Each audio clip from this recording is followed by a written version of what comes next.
Welcome to my first knife review. It's actually my first YouTube video overall. I started collecting knives approximately 1 to 2 years ago. Currently have about 50 knives. I would say 2/3 are folders and 1/3 are fixed blades. I don't consider myself an expert by any means, so if my explanations and descriptions are not 100% accurate, I apologize up front, but I do love knives. I thought it'd be fun to start reviewing them, to get me more familiar with the anatomy of the knives and their manufacturing process, and perhaps the viewers will learn something as well.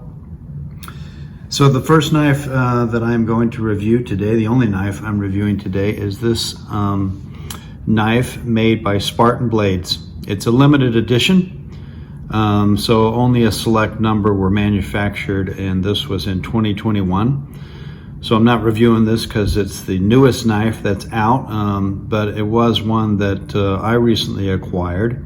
I put it on a wish list, and I showed a link for my wife to see where she could get it from.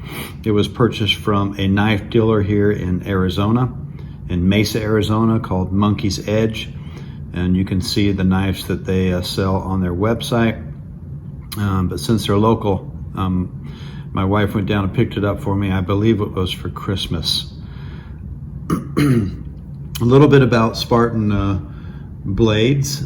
They are manufactured in Southern Pines, North Carolina. It's a small, veteran-owned company located outside of Fort Bragg. It was formed in 2008 in Aberdeen, North Carolina. The president and CEO is Curtis Iovito, and his co-founder is Mark Carey. I recently saw a video where Curtis was being interviewed at a blade show by River's Edge Cutlery, and he described how him and Mark met and started this company. They were both in the military and special forces. I believe they met in Asia. He mentioned Okinawa, Japan, which I thought was pretty cool because that's where I was born, because my father was in the military. Between 2008 and 2021, Spartan Blades received 6 International Blade Show awards. In 2016, Spartan Blades won the IBS award for the SHF, the Spartan Harsey Folder. In 2019, they merged with K-Bar to form Pineland Cutlery, but they still do business as Spartan Blades.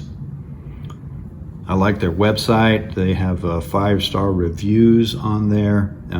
It flows nicely and easy to see their products. They describe how high quality they are and that these items will be passed on as heirlooms to future generations. They do respond personally to emails. I did reach out to find out if they knew exactly the number of these limited edition knives that were made, and they couldn't provide me a specific number, but said it was around 1,000. This particular knife, I believe, was purchased for about $570, as I mentioned, from Monkey's Edge. It is also listed on the Spartan Blade website for, I believe, $550, and you can find it on eBay for about that same price. It is a titanium frame with this beautiful green and bronze engraved design on there. You can see as it reflects the light. I think it's a beautiful knife. It has this arrow pocket clip. It has the Spartan Blades insignia on the handle of the knife, and also on the blade. Let's see that. On this side we see made in the USA and the type of steel S45VN. On the opposite side we can see the reason for the knife's name. There's a engraved signature from William Harsey, and he designed this knife for Spartan Blades, or at least in collaboration with them. And if you haven't heard of William Harsey. He's William Harsey Jr. He's an American knife maker who has worked with several knife companies, including Gerber, Lone Wolf Knives, Ruger, CRKT, Fantoni Blades, and Chris Reeve Knives. The specs can easily be found for this knife on either Monkey's Edge website or Spartan Blades. It's 6 ounces in weight. We mentioned the steel. The blade length is 4 inches, and the cutting edge is 3.75. The overall length is 8.75. We don't need to measure those, but since I bought some gadgets for this knife review, let's just use them. This is a simple kitchen scale. And we'll place this SHF on there, and we can see that indeed it is exactly 6 ounces. If you have a digital caliper, you can also measure. You can see that the blade is indeed 4 inches, and the length of the whole knife 8.8, so essentially 8.75. As I mentioned, those are high quality knives, Spartan Blades. Knives are crafted to last. Let's talk a little bit more about the knife. Aside from the pivot, the blade and the stop pin, it's 100% titanium.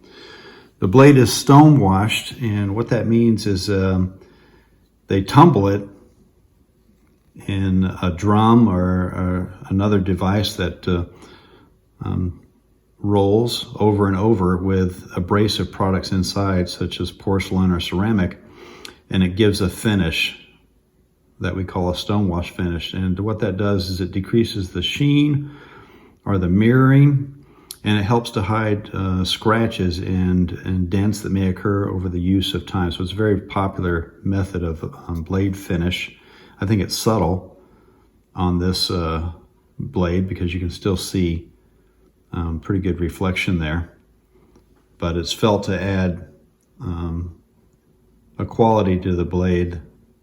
There's some metallic hardware on the blade, these frame screws, this is the lanyard hole, the thumb studs. They are what they term gold anodized, and the barrel spacers that are in there, also known as standoffs, I believe, that are these two items. And gold anodized is an electrochemical process applied to titanium in this instance. Either gold or gold coloring is applied to the metal through that electrochemical process, and that changes the quality of the metal. It adds an extra layer of oxide to help protect the metal. It can reduce the potential corrosion and add to durability. The knife closed has a slim profile, so it fits easily in your pocket. It's easy to carry. The lock, as you can see, is a frame lock, meaning that the lock comes from the frame of the knife. The arrow pocket clip is reversible, and it has dual thumb studs. The washers used in the pivot mechanism are phosphor bronze washers. And as I prepared for this review, I did purchase a poster, which I think is pretty cool. Well, I'll show you that here in a minute. But one of the things I like, you can probably only appreciate it when the knife is in your hand, but many knives have a satisfying clip, does as well. But at the end of it, it almost feels like just a higher quality, almost like there's felt between the two metal mechanisms, the stop pin and the blade, as it comes to a stop.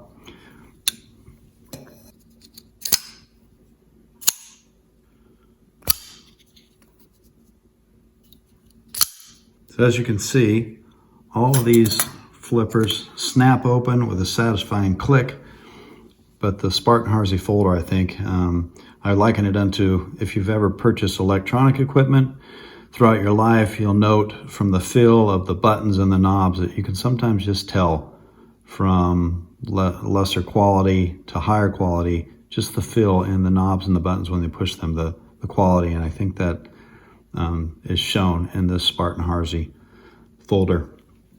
Let's take a look at this poster that I mentioned, and we can point out many of the aspects of this knife within the poster.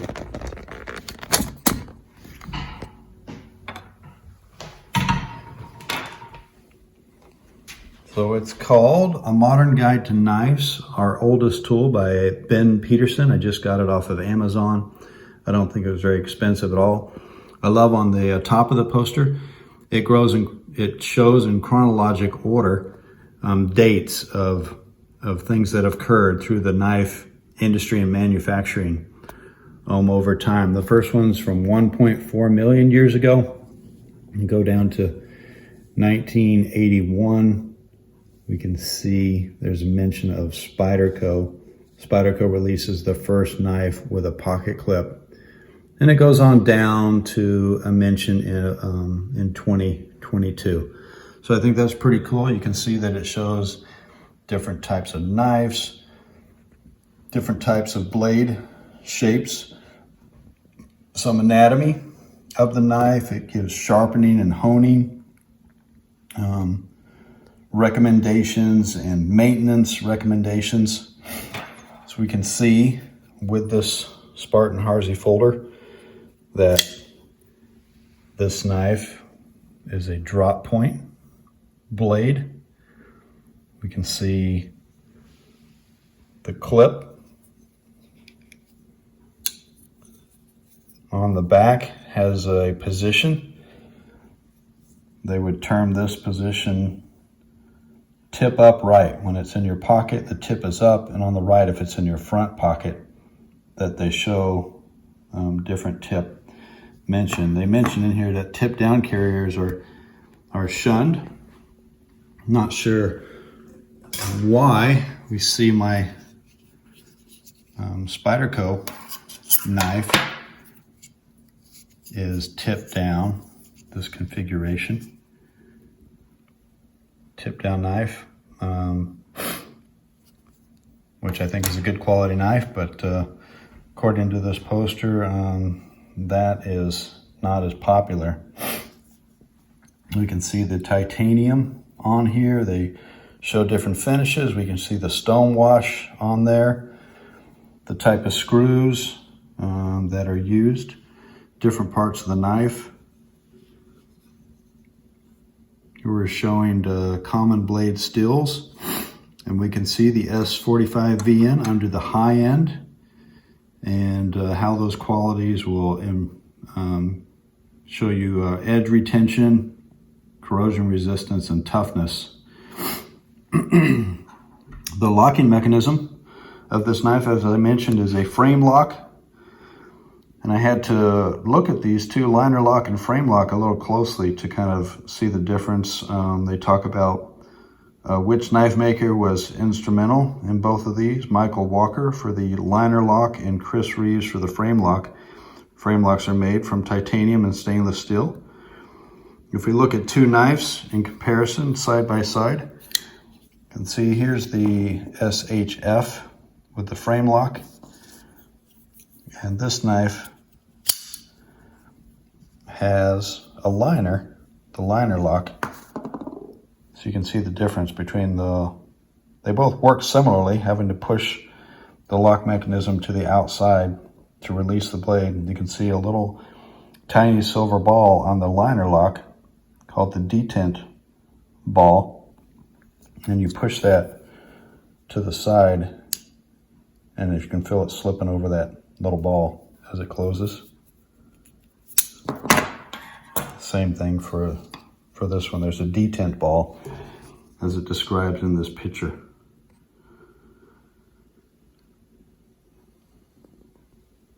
So I just thought it was kind of fun. We also mentioned that the pivots on the Spartan blade are phosphor bronze. You can see that they mention pivot washers that are phosphor bronze are considered highest quality washer for smoothest opening. So I thought it was a kind of a cool little product that you could get to point out some of the specifics of the knife. I hope you enjoyed this review, my first review, and appreciate you watching. Thank you.